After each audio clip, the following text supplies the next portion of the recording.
At nasaksihan ko nga po mismo ang ipinamalas na pananalig ng mga deboto para sa Poong Nazareno. Narito po ang report. Madaling araw pa lang abala na si Aling Jenny sa pagtitinda ng mga gamit na may kinalaman sa Poong Nazareno. Para sa kanya, isa ito sa mga pinakaabangan niyang parte ng taon para kahit papano ay kumita at makapagpasalamat sa Poon. Simple lamang ang kanyang hiling. Hindi magaya sa Tacloban, di ba, sir? Nakakatakot. Magkaroon ng sariling puhunan sa health ng mga anak ko, tsaka mga trabaho ng mga anak ko, yan. Maging steady na sila.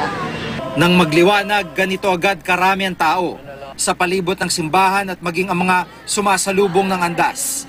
Mga luma at bagong deboto ang nakasabay namin at simple lang din ang kanila kahilingan.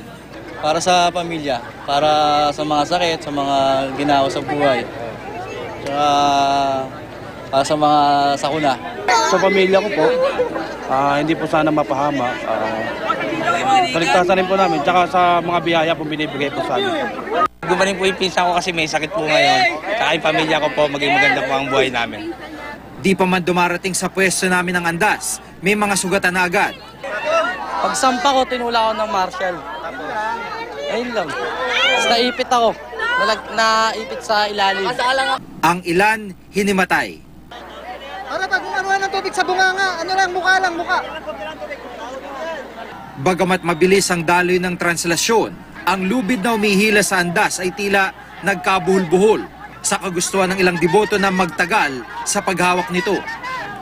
Ilang saglit pa, nakalagpas ang andas mula sa aming kinatatayuan, kasabay ng dagat ng mga tao.